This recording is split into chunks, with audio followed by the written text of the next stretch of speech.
Gigi, welcome back to the show. Hey, Stefan. Thanks so much for having me back again. Oh, it's always great to chat with you, Gigi. And we've got a theme for today. It's around Bitcoin and language because it's very confusing when people first start learning about Bitcoin. They just have to rely on various metaphors, and it ends up being very inaccurate if people try to reason using that same metaphor. So I think today would be good to chat about some of these ideas and where some common confusion points come up. And so we were chatting about this, and obviously this you and I see this online almost every day when we're discussing about Bitcoin. So tell us a little bit from your point of view, how are you seeing this idea of Bitcoin and language? Yeah, it's easy to forget how kind of confusing it all is, especially if you're, like in Bitcoin all day, every day, and it's like second nature. You don't really step back and kind of reflect on the words that we use and the terminology and how truly confusing it is for newcomers. And I feel like currently this confusion, or a lot of this confusion, is being used to kind of attack Bitcoin in a way linguistically. And I think there is no shortcut to kind of understanding Bitcoin. You have to dig a bit and understand how everything works and understand how public key cryptography works and like that's the first word already, like public key and private key. Like, what are those things? Are they actual keys? If someone who is not versed in computer science and cryptography and those kind of things, a key is usually something that unlocks something. And in Bitcoin, we use keys. Like, Bitcoin uses no encryption. We use keys to sign things. So that's already super confusing. And everyone kind of knows this. That like there always comes this point of a Bitcoiner's life where you try to explain Bitcoin to other people, and then like you maybe set up a wallet for them or what have you, and then it's like, okay, but you know your Bitcoins are not actually in your wallet. And then Right. you get Yeah. the glossy-eyed And views. that's like, what? What is that? Yeah, exactly. Like, what's going on? And so I think it's a good time to kind of reflect and have this conversation about the terminology. And I'm saying this because like I'm from Europe, and it's such a shame that the European Union is just so opposed to everything that has to do with the financial innovation that is currently going on. And for example, they proposed legislation to ban unhosted wallets. Okay, so what does this mean? Like, you're very confused about what a wallet is if you're even dreaming up the idea of an unhosted wallet. Like this is so disingenuous. This is so it truly is a linguistic attack on Bitcoin. And so we should kind of get our terms straight ourselves and just realize this as well. Like, it's if unhosted wallet, what does this even mean? Like, what is a wallet in the first place? When it comes Exactly. down to it, a wallet is basically something that helps you to interact with the Bitcoin network, but you don't need much. Like, you need a large number. That's that's the basis of it all. And so, yeah, that's what I want to talk about. Yeah, for sure. And as you point out, it's it's really mathematics and passing messages between each other, right? Like at a very boiled down level, obviously we're oversimplifying a bit, but you can think of it like it's mathematics and people are passing messages to each other, but in a special way, Yeah, exactly. right? That's also why all the metaphors break down. Like, it's like, make no mistake that the reality of how Bitcoin operates is exactly that. Like, it's just numbers and computers crunching numbers and computers doing, like, a computer gets an input, the computer does certain calculations, and then an output is produced, and this output is passed to other computers. Like, that's always all that is happening in network computing. And this is true for mining. This is true for broadcasting transactions. This is true for absolutely everything. And so we use these kind of words and these metaphors to more quickly kind of explain and kind of get an idea into people's heads what is going on. That's why we speak of keys and of wallets and of signing and so on and so forth. And all these kind of words are imprecise, and all these metaphors break down. Like, the I put a tweet out the other day, and it was like, okay, what's the most confusing term in Bitcoin. And basically every term in Bitcoin was mentioned. Right. Yeah. And I kind of have to agree, like all of it is kind of confusing. But one, like two of the terms that were highest up, probably, that were mentioned most often, was wallet and address.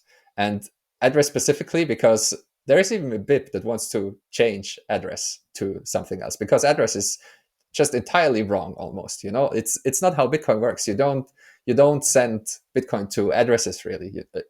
Invoice would be more precise, and like all of this hangs together because people think about it as addresses, and so they reuse addresses. But Bitcoin, like the fact that you can reuse an address is more or less like almost a bug in Bitcoin. Like you should never reuse addresses, basically.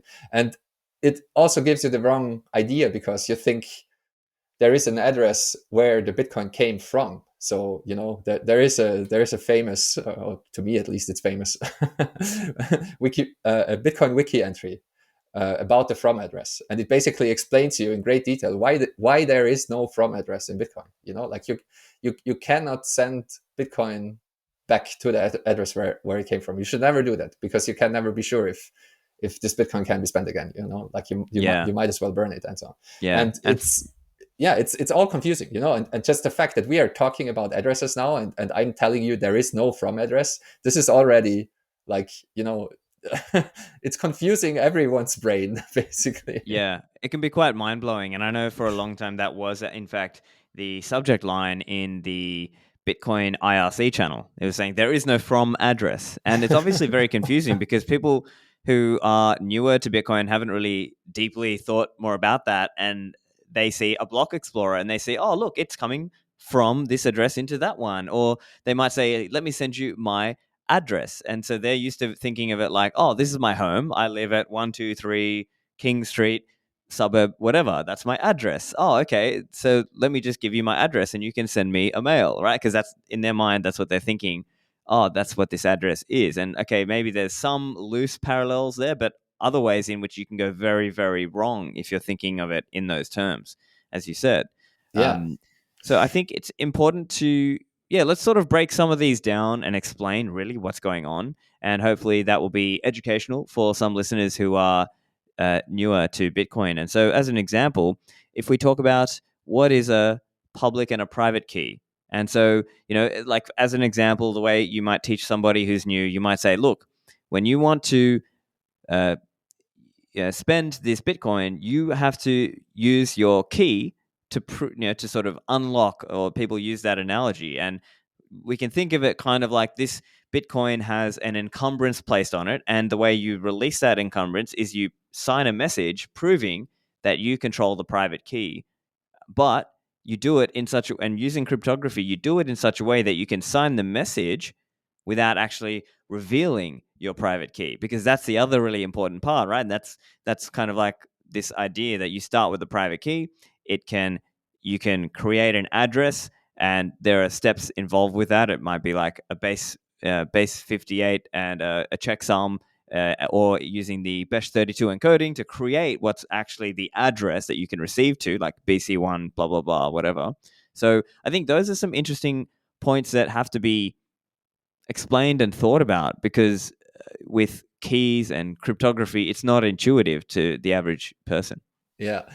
So what's important to understand, I think, is that, again, these are all just metaphors. When it comes down to it, it's all just information. It's all just numbers. It's a private key is a large number.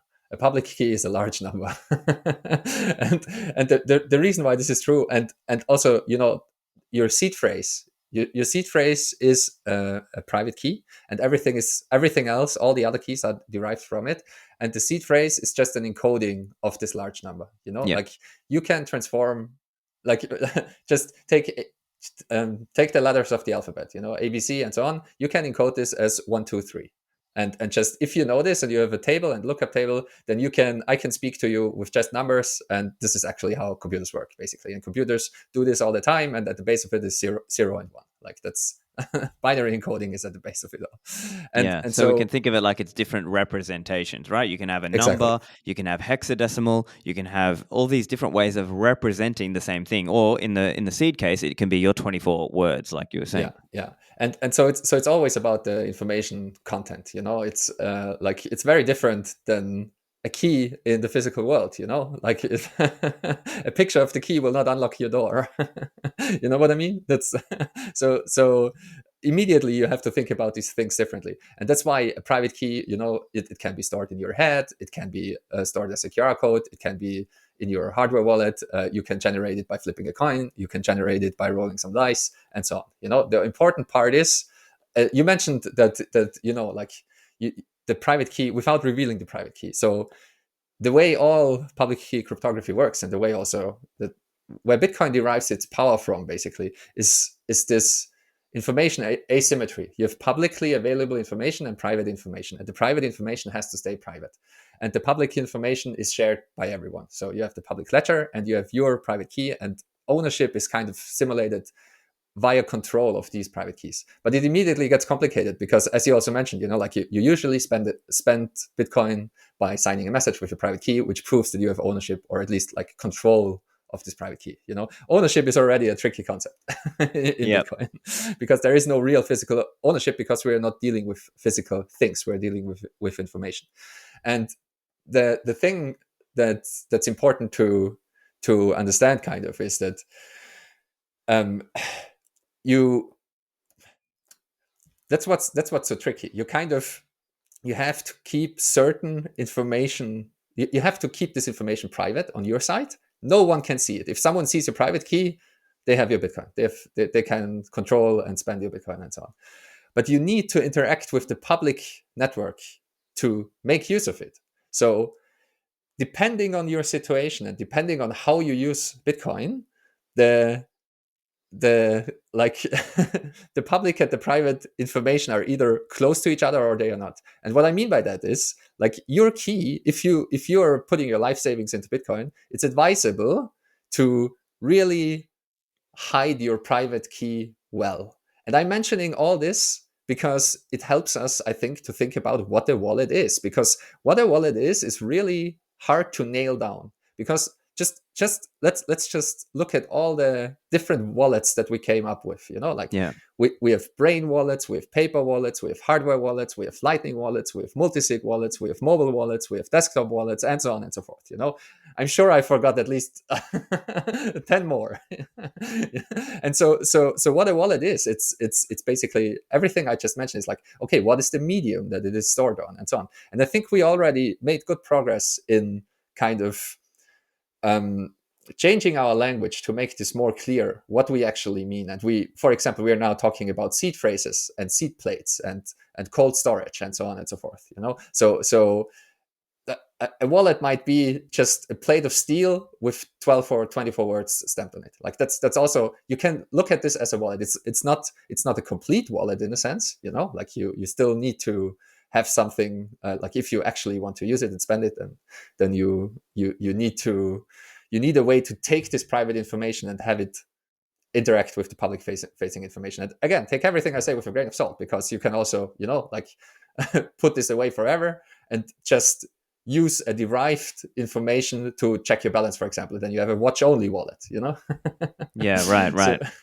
but that immediately should make obvious that, okay, what is the European Union saying if they want to ban unhosted wallets? A wallet might be 12 words in your head, and that's by definition of the European Union unhosted wallet. Okay, are 12 words in your head now banned? So it is really stupid, and it is actually a linguistic attack on Bitcoin. And so I really like, for example, the idea of NVK of just moving away from the term wallet completely, for example, for hardware signing devices, and call them signing devices, because that's what they are. It gets tricky though, because, like, if you have a software wallet, it's not a signing device, really. Like, it's I think it's a stretch to call Bitcoin Core on on your laptop a signing device. You know what I mean? Like, It can, but it's not the. Yeah. It's yeah, not. Yeah. it's not a clean terminology. I mean, your laptop will be the signing device, but the software is doing the signing. But I really like the idea of calling hardware wallets signing devices, because that's what Yeah, they are. yeah.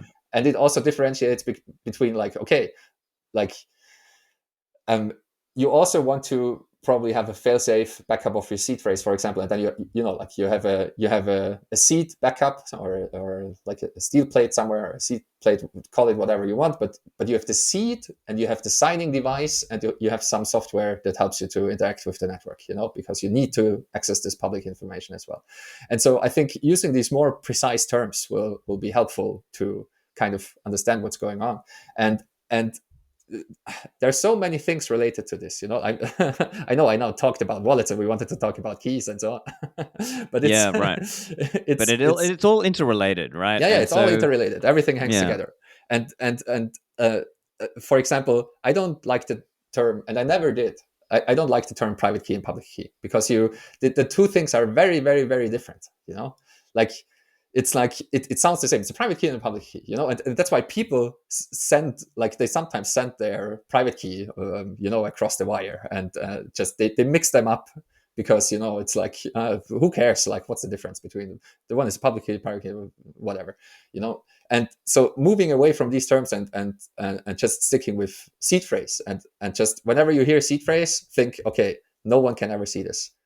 No one must ever know your seed phrase. A seed phrase is something that you stamp into steel and you bury it in your backyard or whatever, like don't actually do this, but you get the idea. And the public key is something that you don't need to think about in Bitcoin. Like, it's everything is derived, and in the end, what you should give to someone that should send you money is an invoice. Like that's and we all know, it's derived from the private key, and you have public keys in between, and so on and so forth, and it's an HD wallet, and so you have a hierarchy of keys, and blah blah blah blah blah. But all of that is not terribly important for the end user, and I think these kind of things will help us to think about Bitcoin more meaningfully and have more precise language. And to be fair, like, we're already moving in that direction with signing devices also on Lightning. The default terminology is invoice and so on. Invoice. Yeah. So I think with Lightning, we're getting a second bite at the apple or the cherry or whatever the saying is. And yeah, as you're saying, like, even with the cold card, I'm starting to mention it more like a signing device. Even when I'm talking about it, I'm trying to sort of bridge that. I might use both terms to sort of help bridge, and then eventually we might get to a point where it is just a signing device. And so, because there are all these different types of wallets, as you said, you can have a brain wallet. You can now, to be clear, or like paper wallets as well. So paper wallets are pretty much universally not recommended. They are not seen as a secure thing to regularly be using. But in terms of the brain wallet concept, as you said, it's almost like the EU is trying to almost criminalize the wrong thoughts. Because imagine you have your 12-word seed. So again, that 12 words is a representation of that big number, which is your private key or your seed. And those 12 words, if you just walk across the border memorizing those, you can walk around with literally billions of dollars in your head. But at the same time, the EU is almost moving against that possibility. Are they almost creating thought crime? Yeah, absolutely. I mean, I think legislators and basically those who are wedded to the fiat system, they're starting to realize what the implications of Bitcoin are, and what this all means. And I think this is a deliberate attack um, to also frame, and like, it's all framing. It's all a narrative attack, kind of. It's because if you hear unhosted wallet, it's like, oh, that's bad. It should be hosted. Like, the wallet should be hosted because, like, it's an unhosted wallet. But Yeah. it would be very, very different if you call it, like, every wallet has to be a slave wallet, because if you just have an account on Coinbase, your Coinbase is slave. And we use Yeah, these or you terms have in an computing, account as actually. opposed to a Like, wallet. Oh, yeah, yeah, like it's master and slave hard master drives and slave, things. and also Yeah. client server. But Yeah. this is why this is a linguistic attack, because in Bitcoin we have nodes, and the nodes and the users are self-sovereign, and you don't need any authority to create a public private key paired and to create a wallet. You can use open source software. You can run everything yourself. You can do everything yourself with pen and paper. You can do it by flipping a coin. I always use the same example, like to interact with the Bitcoin network, to be able to receive funds, for example, you can lock yourself into a cell or into your bathroom or what have you, flip a coin 256 times, Yeah. and then do some math with pen and paper, and out of it will come an address, and you can post this address anywhere. And now again, like I'm making the mistake of calling this an address, but let's just stick with the old terminology, so to speak. But you can derive all of this, but just using math. It will take some time, and it's not super straightforward, but you can actually do it. And then you can just announce this to the world. This is my address, and people can send you funds, and that's it. And you can take the same information, like the coin flips that you made. If you wrote this down, and this is like, you can convert this to a seed phrase, and you can put this number, you can put the seed phrase into any software, any wallet, basically, and you can interact with the Bitcoin network. And this is what is so foreign, and this is also why it can't be stopped and it can't be controlled. And of course, this is very scary to the powers that be, to the politicians and bankers that want to control and surveil absolutely everything. And this is where this terminology comes from. Like, they want that every wallet is not an independent self-server wallet. They want you to install slave wallets. They want you to use their terminology, which is terrible, hosted wallets. And it is terrible terminology because there are no hosts in Bitcoin. There are only nodes. And the node that you interact with, it can be your own node. And you're putting some trust into that node, but it's if you're interacting with a service like Coinbase, you're basically a slave to Coinbase, and your account can be frozen, your transactions can be blocked, your funds can be stolen, and so on. Fractional reserve can happen, and all of that, all the things that we want to move away from. Everything that makes Bitcoin great is destroyed by that. And this is why I think it's like it's a blatant attack on Bitcoin. Like forcing people to use hosted wallets. It's like, let's call them what they are. We have freedom enabling wallets with self-sovereign wallets, with regular Bitcoin wallets. It just requires math, and then we have wallets that introduce dependencies that make you dependent on a service. I mean, if we want to fight fire with fire, let's call them slave wallets from now on. Because it's just, if you have an account, if you have an account on Coinbase, you don't have Bitcoin in the first place. Like, you have you have a very weak Bitcoin IOU. Like, you can be your Bitcoin can be taken away like in an instant, and you're a slave to Coinbase, and you're a slave to all the other people that Coinbase is a slave to. Like, the government can step in, and then Coinbase will freeze your account. Yeah. So really what you have is an account, not a wallet, right? Like, I think that's one way to think of it. And like in your article, you make a really good point as well. It's just like cloud computing, right? There is no the cloud. It's somebody else's computer. And so in this case, it's somebody else's wallet. Yeah, right? That's absolutely. really all it is. It's someone else has a wallet. You just have an account on that wallet. Now, in some cases, it may be appropriate trade-off wise for that to be the case. Like, let's say you're a person in El Zonte and you have an account with Bitcoin Beach. Fine. But just to be clear, that's, that's the difference between having an account and having a wallet. And so obviously what we're seeing is this attack in terms of the regulators and legislators, and particularly in some jurisdictions like the EU, are very much going against this idea of any kind of freedom for the individual. They are trying to surveil everybody in terms of the chat apps on their phones, what you can do with Bitcoin. They're pushing things like the FATF travel rule to say, no, we're not allowing you to transact without us knowing who is sending to who in terms of regulated Bitcoin companies. And so that's really the challenge. That's what's at stake here, because they are seeing it like they don't like cash. And if cash were invented today, they would probably try to ban that too, right?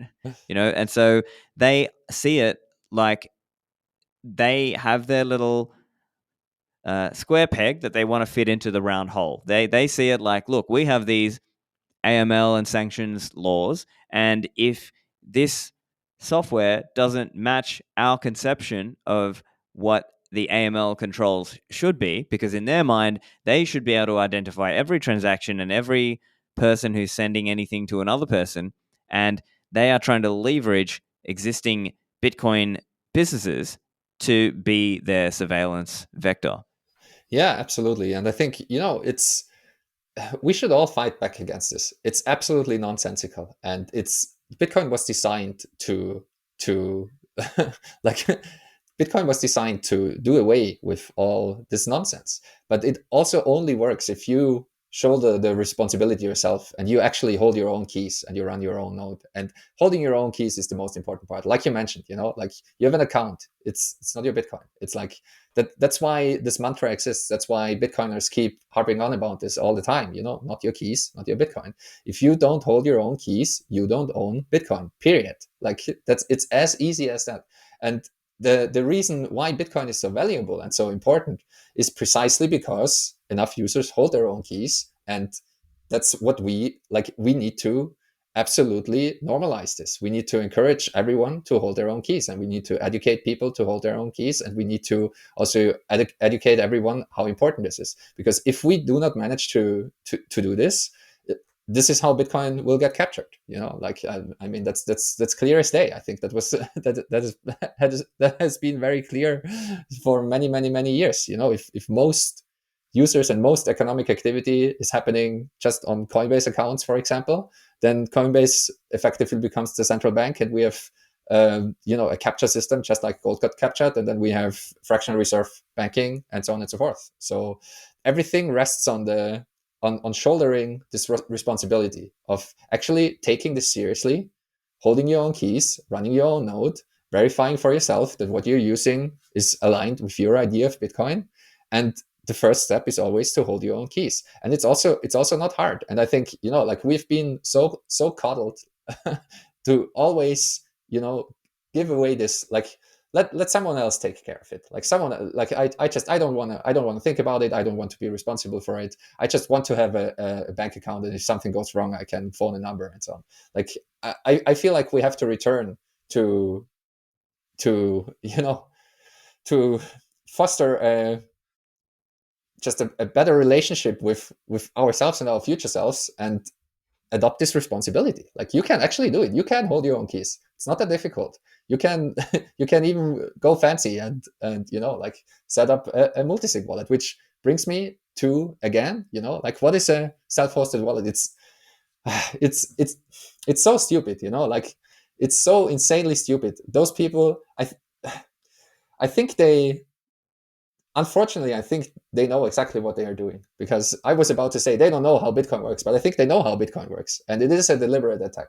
And the beauty of Bitcoin is that you can actually set up constructs that where you are still in full control, but it's also fail-safe, and I'm obviously talking about multisig and also time lock constructs and so on and so forth. And so it is way better than the legacy banking system. It's way better than everything we had before. It's also way better than gold was. Like the problem with gold is you cannot teleport it. Bitcoin, you can actually teleport, and you can store in your head, like you said, 12 words in your head, and you walk across the border.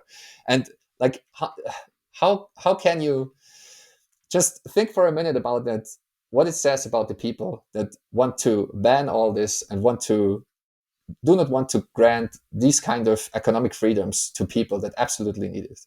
Like we are in a situation now where the fiat Ponzi is kind of in the last stages, and yeah, it's really accelerating. Probably about to implode. I mean, like the gold bugs have said this for decades, so maybe we have another 10 or 20 years in the system, who knows. But it's Bitcoin is insanely useful to millions and millions of people, and it's if you're in an environment where your money stops working, Bitcoin will be there for you. So I think it's absolutely disgraceful that politicians try to ban having 12 words in your head. They try to ban, like, you're not allowed to generate your own entropy and lock yourself in the bathroom to flip a coin 256 times. Like, what the hell? What is going on? And I think we should all fight back and call this out, and also make use of our self sovereignty, and actually do this, and actually hold our own keys. And I think this is how the change is going to happen. If Yeah, for everyone does sure. this, then like all the regulations will be moot. I Yeah, don't, there are all kinds of ways to push back as well. Like I think some of it is on that political regulatory front. Some of it is also just going to better jurisdictions, right? Like part of that is just oh yeah, look, if this jurisdiction is not giving you a good overall mix in terms of the trade-offs that you want, go somewhere else. And sometimes you can't, in certain situations, you can't stay and fix it. And you're better off going and building something new in the same way that Bitcoin is building a new financial system. So I think these are all really valuable points for people to really think about and really stand up and push back. And part of that is educating ourselves so we understand what's the difference, like really what's going on, and then educating other people about, hey, this is actually what happens, right? This is actually what's happening under the hood. Now, look, for some people, maybe it's too far beyond them, but you have to try at least with what you can.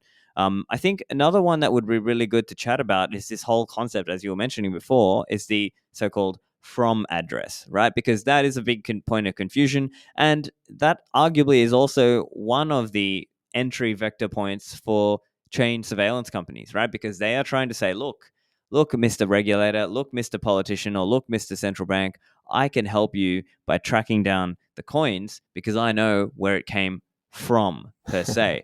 And so, when in reality, Bitcoin is kind of like a coin smelter. So, do you want to elaborate a little bit on that idea?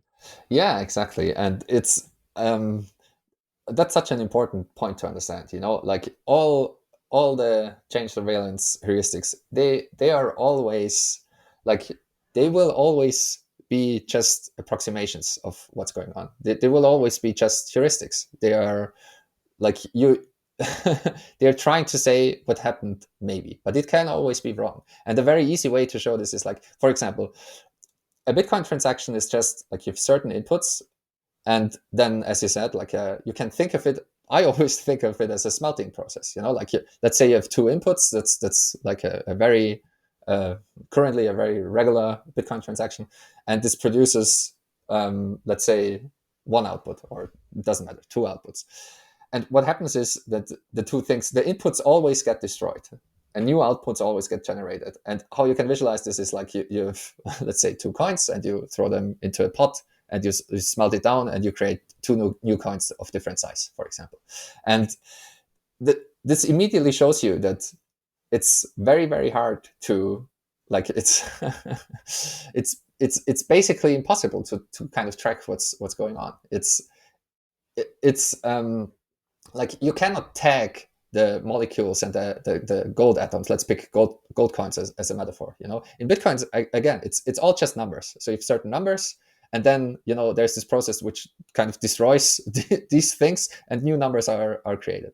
And so every Bitcoin transaction is a smelting process, period. It doesn't matter how many inputs and outputs there are, even if there's one input and one output. And it always will be heuristic. It always will be just heuristics, because you have no reliable way of linking these kind of temporary pseudonymous identities that we have in Bitcoin to real world identities. I mean, chain surveillance companies are trying, and you can do this with some probabilities and so on. But I can give you an open dime, and this completely destroys the heuristic. Like we can move UTXOs from one person to another person without using the Bitcoin network. And also, if you just take the example again of two coins throwing into a melting pot and just creating two new coins again of different size, you don't know what was going on. You can only say, okay, something went on, and who controls what, you don't know. And I think this is very important for the privacy discussion and for the contract discussion and all of that. Like we must realize that there, as you said, there is no from address.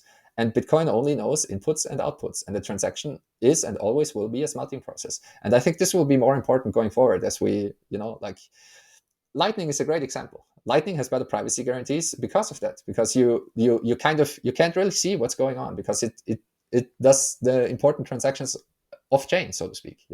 And I think in the future we might come up with better solutions and better constructs that even maybe have privacy as a byproduct, and it's I think we need to have these kind of discussions, because I don't want us to make the same mistake all over again. Like when the internet came about, encryption was an afterthought, and it took the revelations of Snowden to show that running everything on HTTPS and running every message on an unencrypted basis is not the greatest idea, And so it took us, I don't know, like 30 years to implement HTTPS by default on the internet and introduce SSL and introduce end-to-end encryption. And it's still not done. And it's still, as you mentioned before, like a lot of regulators and politicians and so on are fighting against that because they want to spy and control absolutely everyone and everything. And I think that's not healthy for a free and prosperous society. It definitely is not, like it's just, we have all these, like we have these constitutional rights and these freedoms for a reason, because if we don't have them, everything goes to shit. And like your right to free speech and your right to free assembly and those kind of things, they're actually important. And your right to privacy and to have private conversations, they're actually important, because if we don't have them, everything goes haywire. And we kind of know this. We learned this over many thousands of years, and that's why we have these rights. And it just boggles the mind that like the people on a power trip, they just don't want to give regular people those kind of freedoms, and it's really sad to see. But again, coming back to the input output discussion, that's all that is going on. And so I'm mentioning all this because a coin join is not something super duper special. It's a collaborative transaction. It's just a transaction where the various inputs might be controlled by different parties, and so it breaks the chain surveillance heuristics. But it's like the best example to kind of show, or one analogy I would like to kind of throw out there. If you look at an encrypted connection that is just like with HTTPS that is being made, two parties meet, they exchange a certain secret, so they have a handshake, and then they create a secure connection. And whatever they exchange, like you and your bank, for example, or you and your spouse, or what have you, is private. And we frame this over the last 30 years. We managed to frame this as security. Like you don't want others to spy on, because there are bad people out there, and if they spy on you, they might learn something and they can hurt you. And this is true for financial transactions as well. And we have certain, like we learn this over and over and over again. Privacy is not about secrecy. Privacy is about revealing yourself selectively, and privacy is also about security. If someone knows exactly how many funds you control and what you're doing with these funds and where you live and so on, you're not very secure. And the same is true for messages and all the rest of it. That's why we have encrypted communication. That's why we have HTTPS. It's about security. And so to come back to the analogy, like you have an HTTPS connection, two people meet in cyberspace, they exchange a secret, and they create a secure tunnel between themselves, like they create a secure connection. And for example, a page join, you can think of it in the same way. You have a client and a merchant, and if they want to transact securely, they can exchange the secret, and they can agree to do a certain kind of transaction, like an HTTPS transaction. And then it's very hard to from the outside see what's going on, just like with encrypted communication.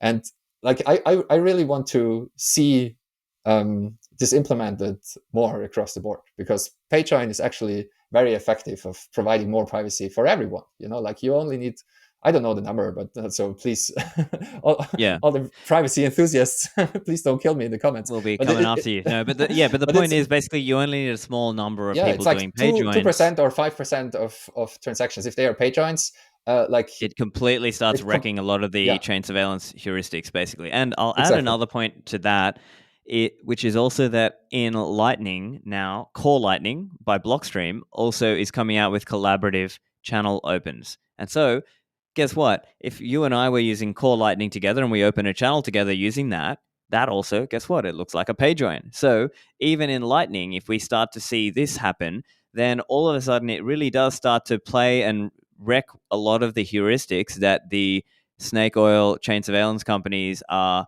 doing. And so then their ability to actually surveil the network will be diminished by that. And of course, there's other things out there, right? Things like Taproot and PTLC and all these other ideas that will help in terms of Lightning privacy. But there's all these concepts that will basically make it more difficult for people to be surveilled in their use of Bitcoin in terms of how many coins they have, the transaction history of their coins. Because again, even with Lightning, a lot of that is happening off chain, and so it requires more surveillance and active surveillance if somebody's trying to figure out what you're doing on Lightning. And again, it's not about secrecy, it's about privacy and security in the end, because you don't, like, for example, if you're holding large sums of Bitcoin on your balance sheet, or if you're an exchange or like a Bitcoin bank or something, there are ways to, for example, do proof of reserves. Like Bitcoin is still a transparent system, and these things are important. We don't want to come into a situation where like the 21 million are under attack, for example. Like, it still needs to be transparent and auditable and verifiable, and so on and so forth. And this will still be the case. It's just about, if I want to transact privately, I can do that. Like, it's, again, it's privacy is not secrecy. Privacy is about selectively revealing yourself to the world. And we don't want to be in a situation where everything and everyone is surveilled all the time. And I think this will be increasingly important also for, like, just think about, like, there's a reason why we also had bank secrecy, and there's a reason why not all financial movements of all large companies are always public all the time. Like, your competition will destroy you if they will see, like, which suppliers you do business with, and those kind of things.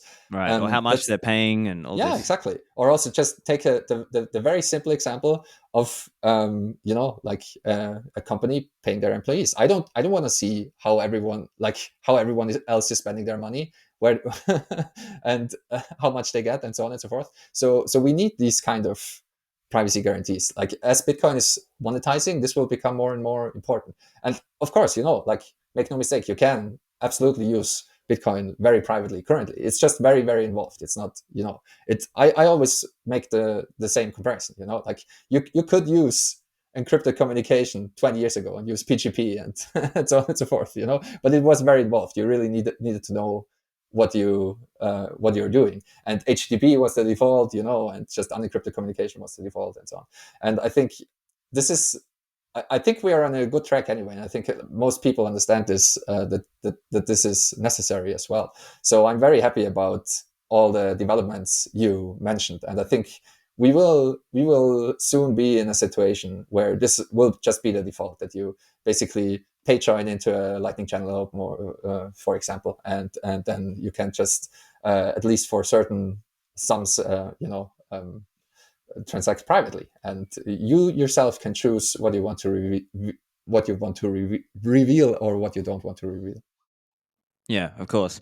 And I think the other big theme that we should discuss as well is this notion that somehow Bitcoin is violence, right? So this is another sort of, I think, very bad language, very clumsy way of talking about Bitcoin.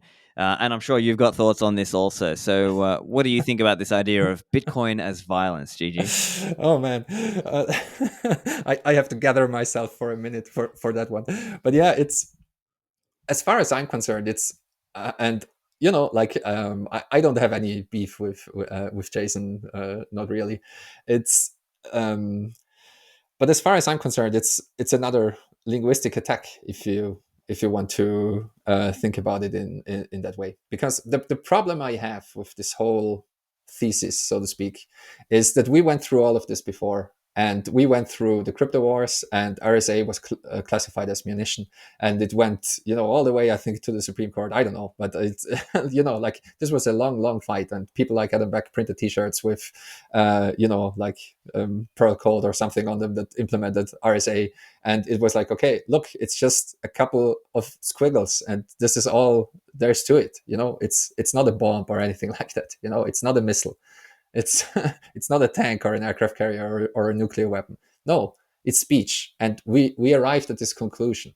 Like, code is speech, and like, we had this fight already. So I don't want to have this fight again. Relitigate that, yeah, Yeah, to and sort it's of just, refight that no, same it's battle. like, code is speech, and Bitcoin is speech, and this is also what my piece, Inalienable Property Rights, was about. Like, it's Bitcoin is speech, because, as we said in the very beginning, all it does is crunch numbers and send around messages. And as I've said also on Twitter, I agree with Jason's thesis in broad strokes, and I agree with like 90% of what he's saying.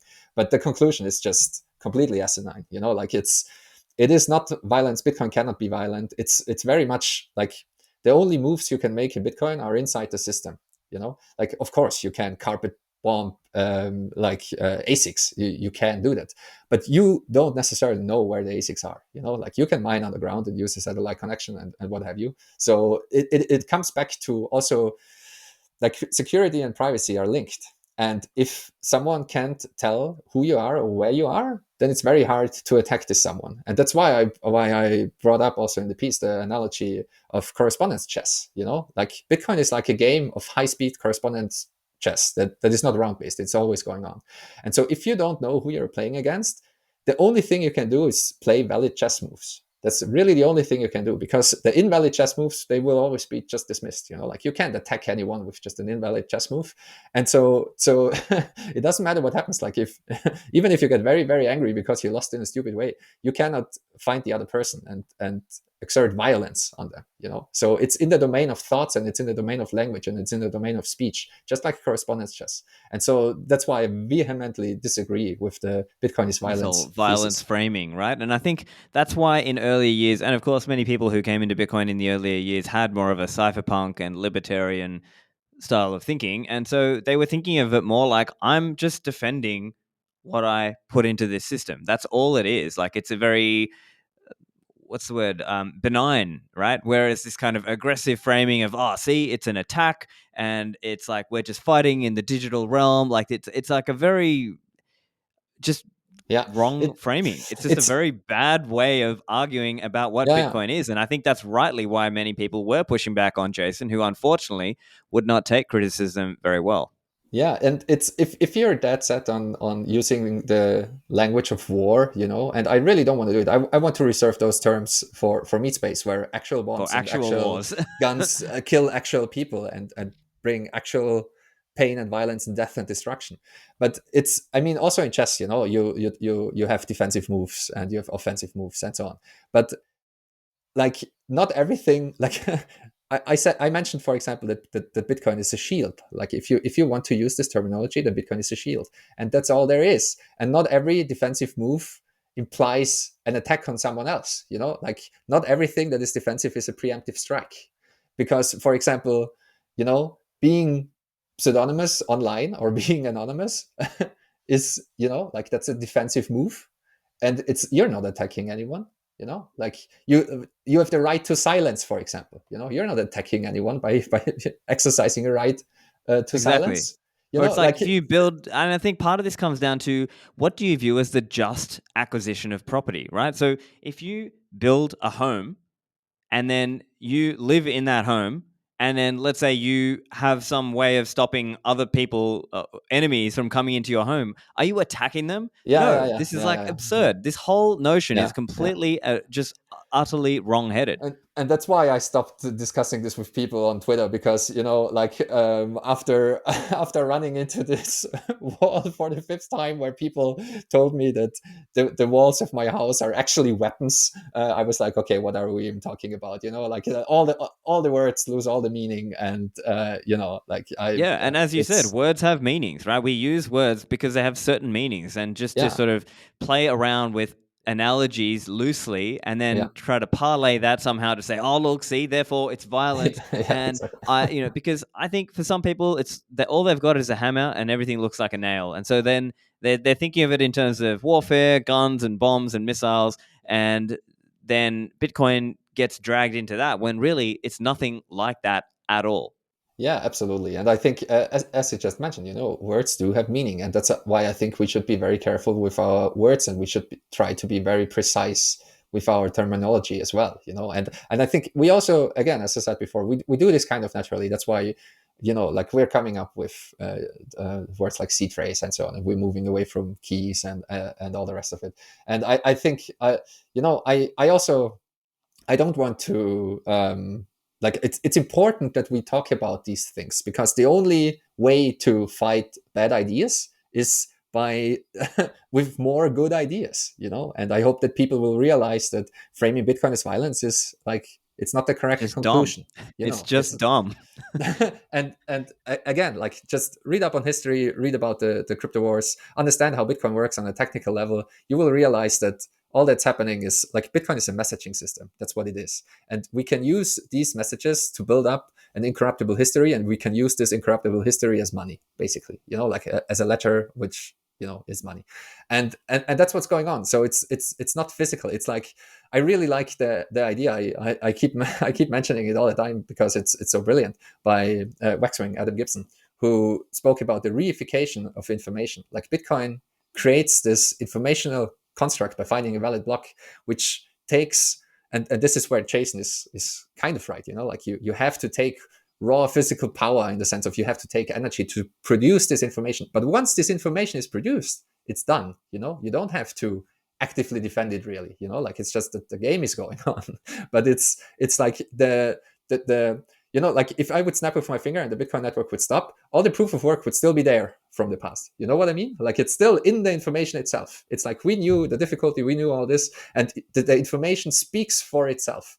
And that's why I also have in the piece inalienable property rights. That's why I have the potential for violence is transformed. The potential for violence in the physical world is transformed. And then all we have is messages, and all we have is information.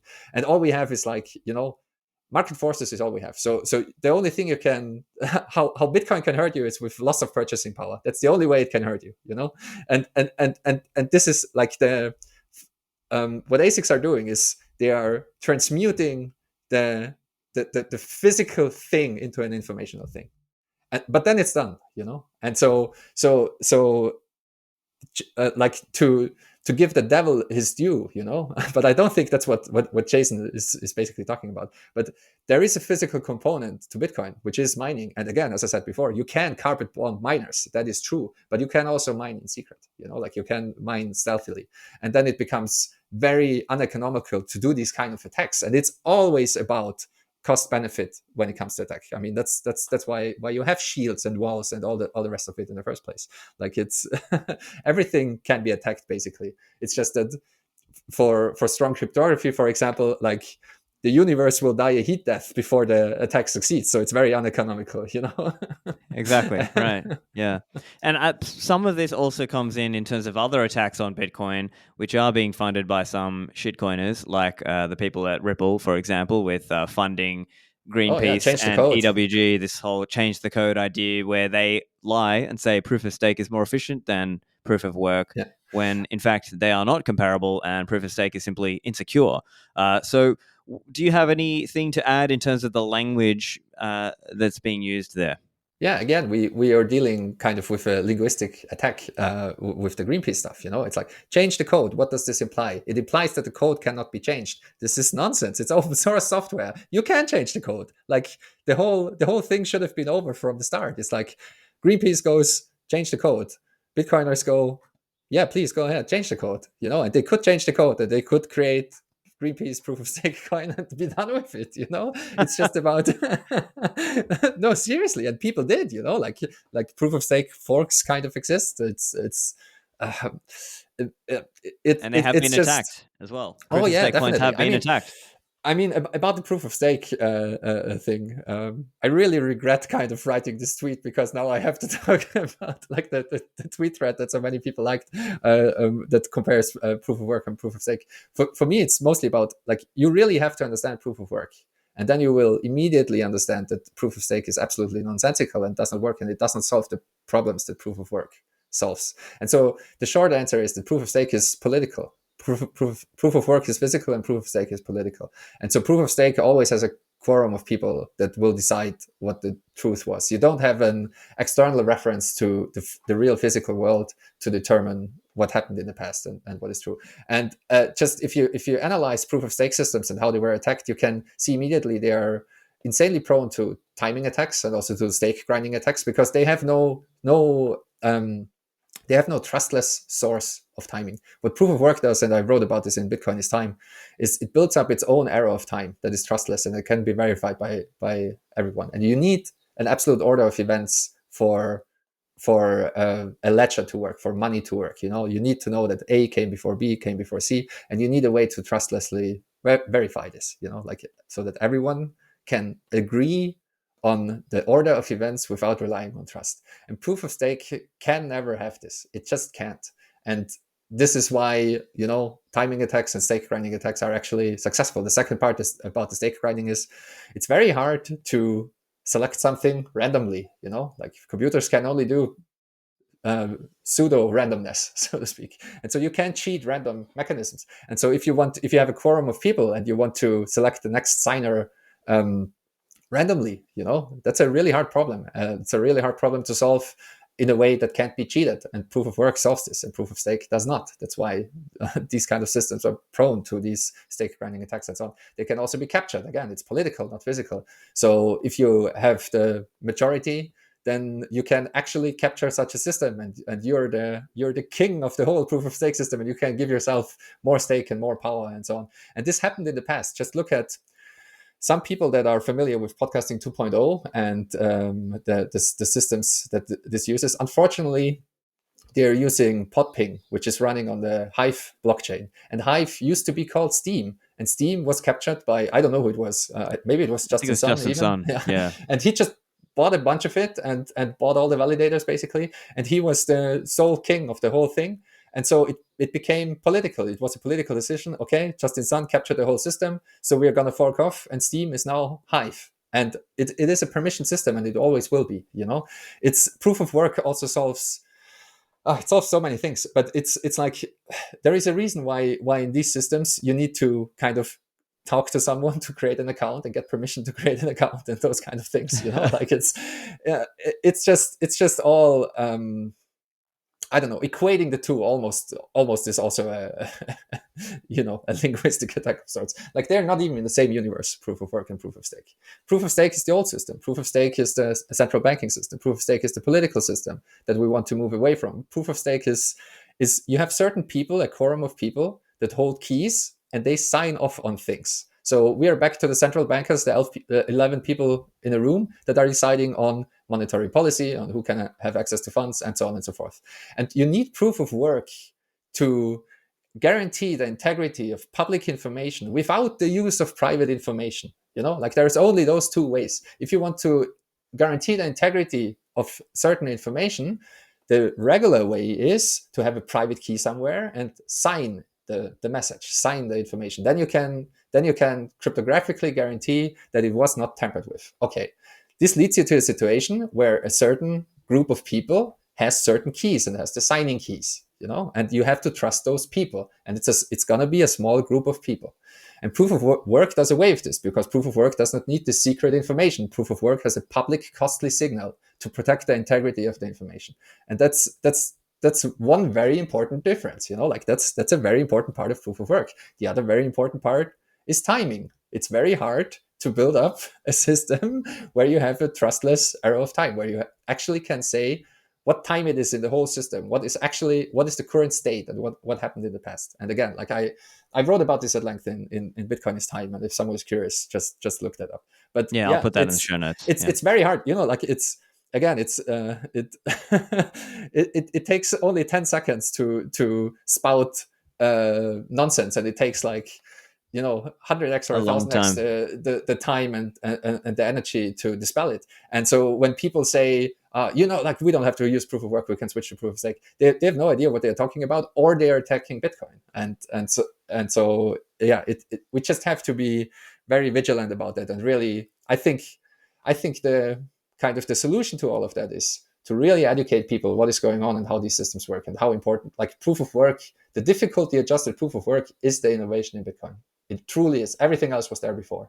And the difficulty adjusted proof of work solves the timing problem first and foremost. It also solves the problem of giving everyone the tokens, like the problem of the issuance. Supply issuance aspect, yeah.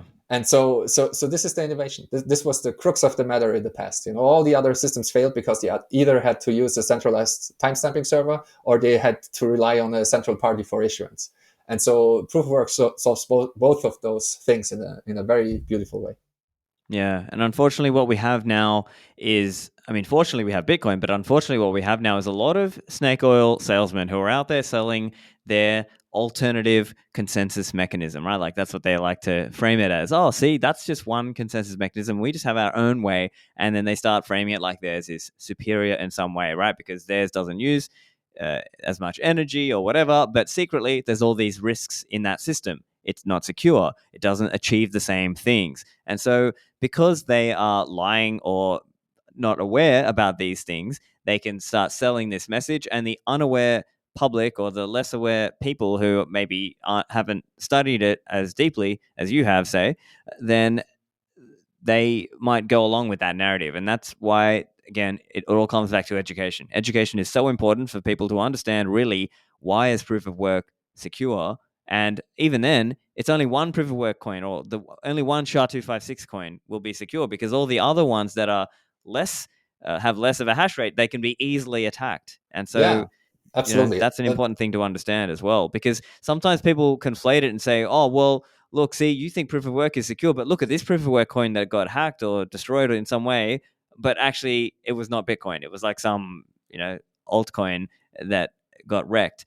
So it's important to sort of understand the nuances of this and to understand where proof of work wins, right? And the other big point is that proof of work, there's an objective way to find out what's the truth, right? So let's say you or me, we have our node and it falls offline for whatever reason, and we want to try to get back online and figure out, hey, what's the true state of the chain? What is the true state of the ledger? Well, with proof of work, we have an answer to that question. With proof of stake, it's not so clear, because then you're falling down more into a model where now you are having to, quote unquote, ask a friend. Yeah, And exactly. that's really the difference. And I think that's where a lot of people don't understand that difference between proof of work and proof of stake and other, Yeah, shitcoin mechanisms. that's the main difference. Like with proof of work, like Nakamoto consensus, it's a tiebreaker mechanism, and you can think of it as whatever is the Satoshi used to call it the longest chain, but it's actually the heaviest chain, the chain with the most proof of work in it. It is impossible to have it is physically impossible to have a synchronized state across space, because we have the limit of speed of light, for example. Like, that's, every physicist understands this. And so you will always run into conflicts that that there is what happened before and what happened after on a on a large enough system. It's very difficult to figure out. Like, it's impossible to have a complete synchronized snapshot state of a system, because it always depends on where you are in the system. And so you will always run into conflicts. This is absolutely unavoidable. And a very easy way to see this is, for example, like Bitcoin has a 10-minute block time. I mean, very easy way to see this. If you truly understand Bitcoin, then it's easy to understand, I would say. So just bear with me. But Bitcoin has a 10-minute block time, and 10 minutes is long enough to land on one state that everyone can agree upon. If you reduce the block time, if you make it shorter and shorter, then you will have more orphan blocks. You will run into more conflicts, and more kind of histories would be valid depending on where you are in the network. Like, one half of the network might have one view of history, and another part of the network might have another one, and then you have to resolve this conflict. And this is just a physical reality. This is a physical reality. People really need to understand this. This is a physical limitation of our universe. There is no universal state. That just isn't. And the bigger, like, your network is in terms of light distance, the harder this problem will be to solve. And for Earth, 10-minute block time, that's fine. That's enough. That's like, that works. But because Earth has like a 50 millisecond light diameter, on Earth, from point A to the opposite side of the planet, it will always take 50 milliseconds for light to travel there. You can't do it quicker. If we would reduce the block time to 50 milliseconds or lower, any consensus would be absolutely impossible. It would be absolutely impossible. You could not land on a synchronized state. It's absolutely impossible.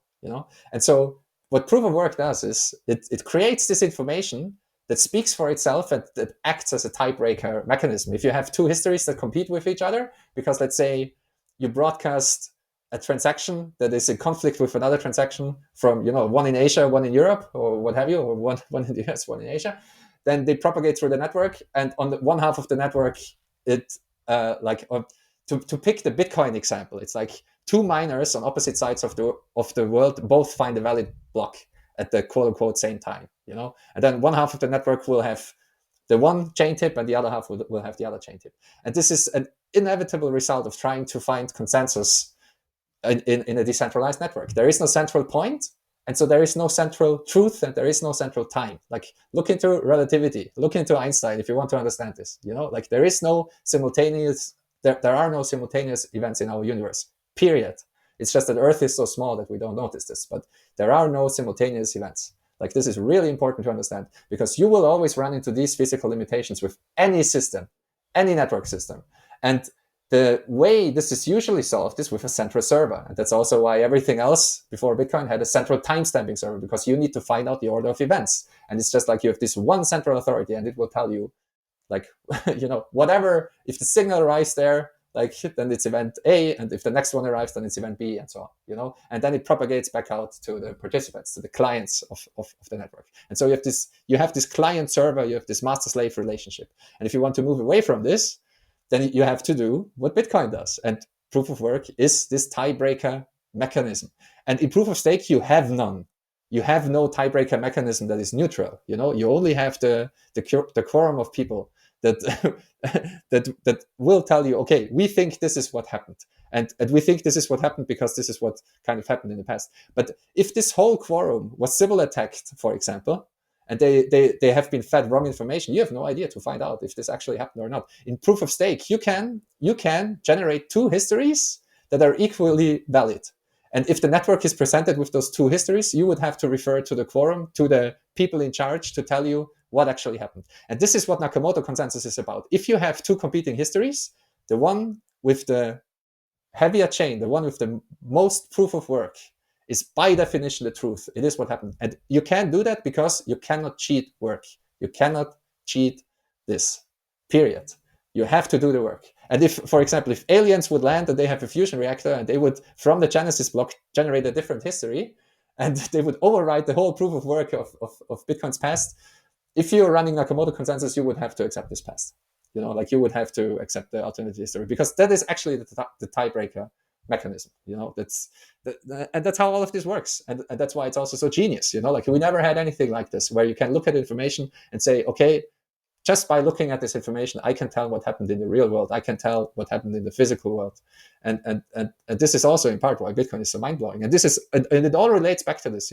This is why, by having this publicly available information, you can have your private information, your seed phrase in your head, and you can do something with the publicly available information that you can verify yourself just by looking at it.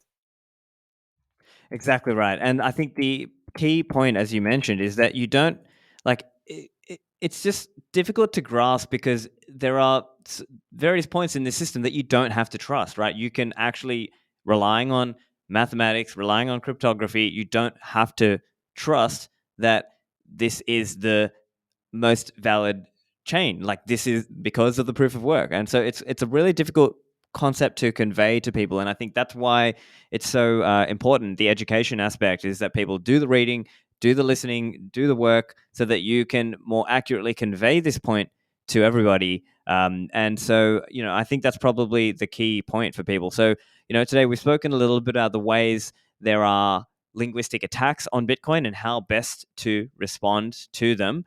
And so, so we've spoken a little bit about unhosted wallets. We've spoken a little bit about this idea of Bitcoin as violence and why that's wrong. We've also spoken about this idea of proof of work being about, physics, and reality and proof of stake really being more like a political system. And so I think these are probably the key ideas for people to understand. And of course, listeners, make sure you follow Gigi. You can find him on Twitter at DERGIGI, and his website, which you can find at DERGIGI.com. So, Gigi, any closing thoughts for people, and where can people find you online? As you mentioned, I'm best found online on Twitter, and I think I really hope that we kind of get our own house in order, and maybe over time come up with some terms that are a bit better and easier to understand for most people, and not only for cryptographers and hackers and so on.